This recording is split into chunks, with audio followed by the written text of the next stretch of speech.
We will now continue with the presentation by the Canadian Nuclear Safety Commission, which is PMD 14-P1.2D. Dr. Thompson, please proceed. Good morning, Madam Chair and members of the Joint Review Panel. My name is Patty Thompson. Je suis la directrice générale de la Direction de l'évaluation et de la protection environnementale et radiologique avec la Commission canadienne de sûreté nucléaire. With me today are Dr. Emandra Muley and Mr. Graham Smith, environmental risk assessors with the CNSC's Environmental Risk Assessment Division. In addition, other members of the CNSC staff's technical review team are available to answer questions. CNSC staff have reviewed OPG's submission of the methodology used to determine the significance of adverse environmental effects, as requested by the Joint Review Panel in Information Request EIS 12-510. CNSC staff also submitted, as part of last year's hearings proceedings, a lengthy response to undertaking number 53 that outlined CNSC staff's assessment of significance of adverse environmental effects. Today's presentation summarizes CNSC staff's review presented in PMD 14P1.2. I will now ask Mr. Emandra Muley to continue with the presentation. Thank you, Dr. Thompson. Good morning, Madam Chair, members of the Joint Review Panel. For the record, my name is Dr. Emandra Muley. I am an environmental risk assessment specialist at the CNSC.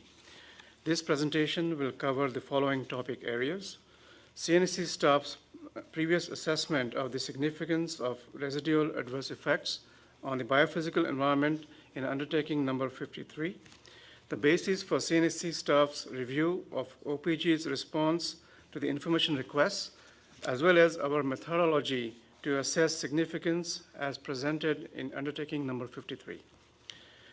An example of CNSC staff's analysis of the significance of adverse effects of the DGR project on the terrestrial environment.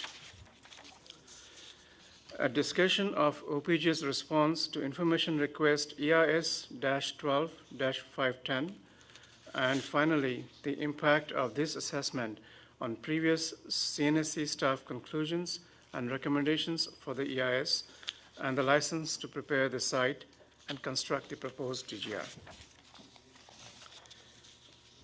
In PMD 13-P1.3, CNSC staff summarized our assessment of OPG's submission on the assessment of the significance of residual adverse effects on the biophysical environment and on Aboriginal interests as provided in the 2011 Environmental Impact Statement. Then, during the 2013 hearings, the panel requested in undertaking number 53 additional information on CNSC staff's evaluation of significance, including the methodology and criteria used in the assessment. The environmental aspects covered in CNSC staff's response to the undertaking included hydrology and surface water, aquatic environment, terrestrial environment, human health, and finally, radiation dose to non-human biota. Prior to the assessment of significance of residual adverse effects, CNSC staff reviewed the information submitted by OPG from the perspective of completeness, logical reasoning, and that the information was scientifically sound. Where information was lacking or needed further clarification, information requests were issued. OPG's responses to these information requests were reviewed by CNSC staff. CNSC staff used a number of methods to determine significance of residual adverse effects depending on the biophysical component of the environment being assessed. Staff did not rely on OPG's methods for determining significance. Staff used criteria outlined in the EIS guidelines issued in 2009. These criteria are magnitude, geographic extent, timing, duration, frequency, reversibility, ecological and social cultural context, and probability of occurrence. A weight of evidence approach was then used by CNSC staff to collectively consider the information provided for each of the significance criteria. In doing so, staff took into account uncertainties and used a precautionary approach.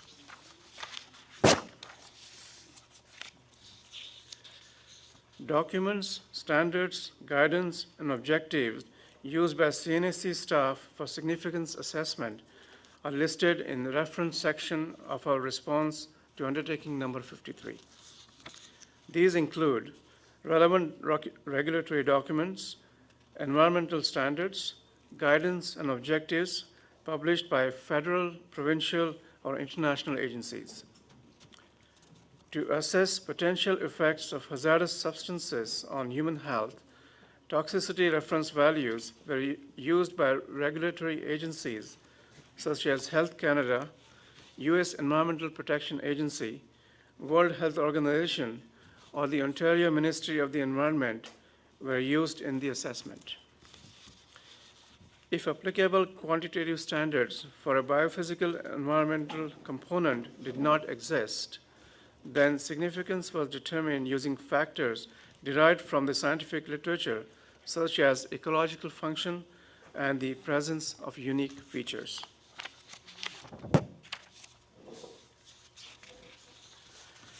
In the environmental impact statement and through information requests, OPG identified 8 residual adverse effects for site preparation and construction and operations phases of the DGR project. These are found under hydrology, terrestrial environment, aquatic environment, noise and vibration, atmospheric environment, and aboriginal interests. In the EIS, OPG assessed the significance of these residual adverse effects using a decision tree approach along with the criteria outlined in the EIS guidelines. CNSC staff found OPG's approach to be acceptable. I will now pass on this presentation to Mr. Graham Smith to provide a detailed example of how CNSC staff determine significance.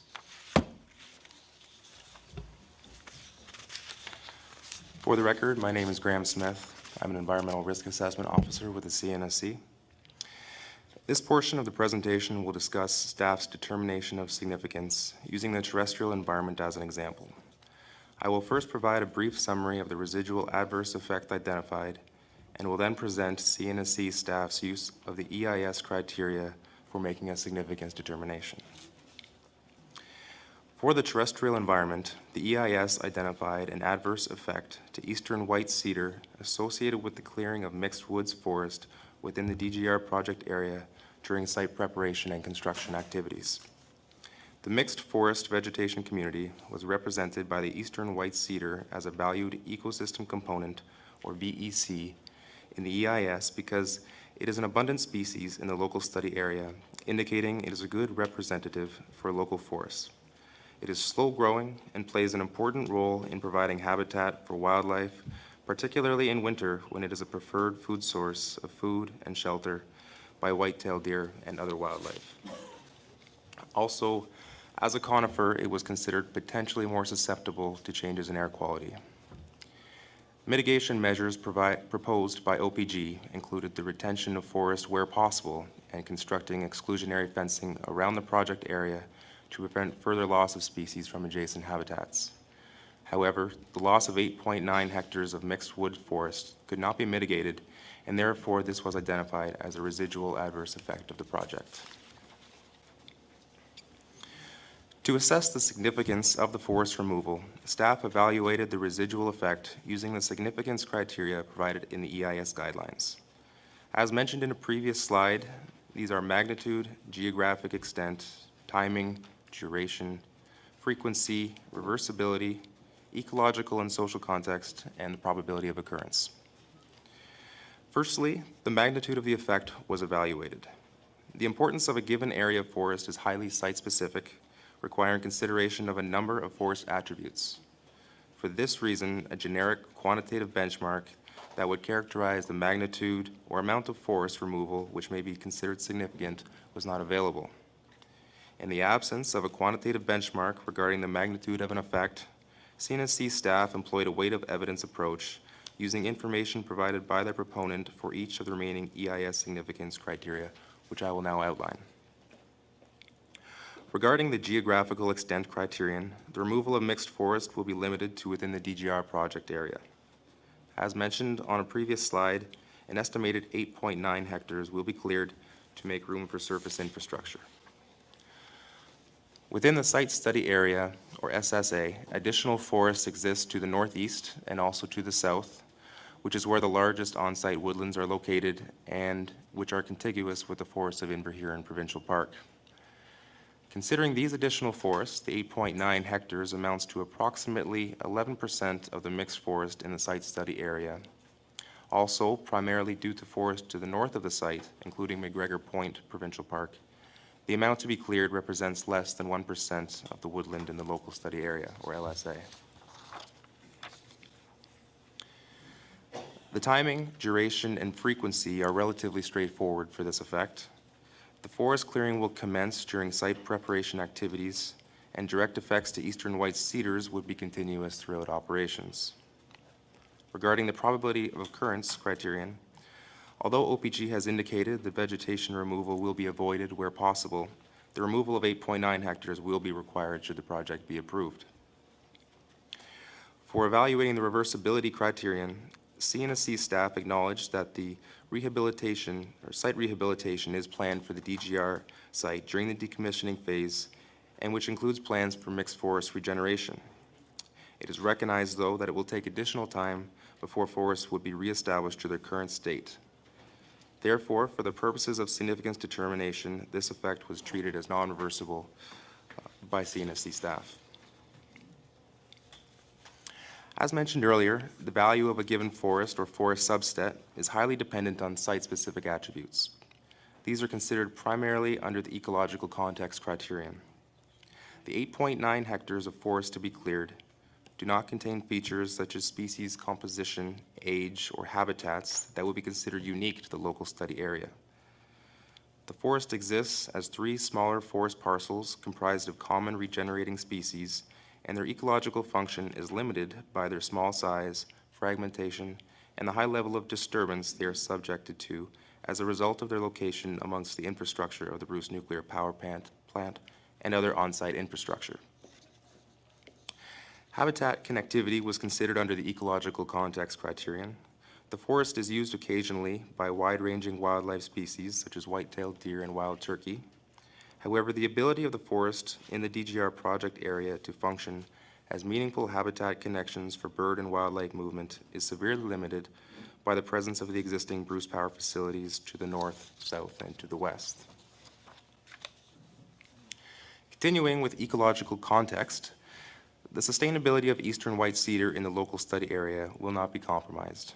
The 8.9 hectares of forest represents a very small proportion, less than 1%, of the mixed wood forest in the local study area. Therefore, the loss of this forest area was not considered critical to the sustainability of this vegetation community in the local area. Regarding the sustainability of bird and wildlife populations using the forests which are targeted to be cleared for the DGR project, the species which inhabit these forests are generally those that are tolerant of disturbance and fragmented forest habitat. Given the abundance of fragmented forest in the region, these are generally common species with healthy populations. Furthermore, due to their small size, these forest fragments do not provide the interior forest habitat that is preferred by many area-sensitive species. Therefore, removal of this low-quality habitat is not expected to have measurable impacts on local populations of bird and wildlife species. Considering the information provided by the proponent, the key points of which I have just outlined in this presentation, CNSC staff determined that the residual adverse effect on the terrestrial environment, namely the clearing of 8.9 hectares of mixed forest for the DGR project, is not likely to result in a significant adverse effect on the terrestrial environment, taking into account the implementation of mitigation measures. We hope that walking through this specific example provided a clear understanding of the methodology used by CNSC staff to determine the significance of adverse effects. I will now pass this presentation back to Dr. Heminder Moulier. Thank you. Dr. Hamidra Moulier for the record. During the fall 2013 hearings, the panel asked OPG how the significance of adverse environmental effects was assessed for the DGR project. In response to the questions from the JRP during the hearings, OPG outlined the approach used for determining the significance of adverse effects in the EIS. Subsequently, the JRP requested, as part of information request package number 12, that OPG provide a detailed explanation of how the significance of each residual adverse effect on the biophysical environment and on Aboriginal interests was determined. The proponent's response to this information request was submitted to the JRP on March 28 of this year. CNSC staff completed and submitted a detailed sufficiency review of OPG's submission on June 6 of this year. Our review is available on the registry as entry number 1871. OPG's response to information request EIS-12-510 relied on a series of hypotheses or conditions for each residual effect. In order for a residual effect to be considered significant, any one of the conditions would need to be evaluated as true. OPG applied context-based reasoning as requested by the panel in the information request to make a determination regarding each hypothesis and ultimately arrived at a final significance determination. Each effect was also characterized using the EIS significance criteria discussed earlier. OPG's initial approach used in the 2011 EIS submission involved categorizing each effect under the various significance criteria and making a determination using a decision tree. OPG's conclusions using the hypothesis approach outlined in their response to EIS-12-510 were consistent with the significance determination made in the EIS. CNSC staff also reviewed OPG's approach and found the hypotheses used as well as the reasoning to be acceptable. Much of the reasoning used to assess each hypothesis was similar to that used by CNSC staff in response to undertaking number 53. CNSC staff had determined that the additional information and analysis provided by OPG in response to the information request have no impact on previous assessments presented in PMD 13-P1.3 for the environmental impact statement and PMD 13-P1.2 for the license application. On the basis of our independent assessment of all the information presented to support the EIS, CNSC staff continued to conclude that the DGR project is not likely to result in significant adverse effects on the environment, taking into account the implementation of mitigation measures and OPG's commitments. Staff also conclude that OPG is qualified and will make adequate provisions to protect persons and the environment as required under the Nuclear Safety and Control Act. This concludes CNSC staff's presentation. We are available to answer any questions.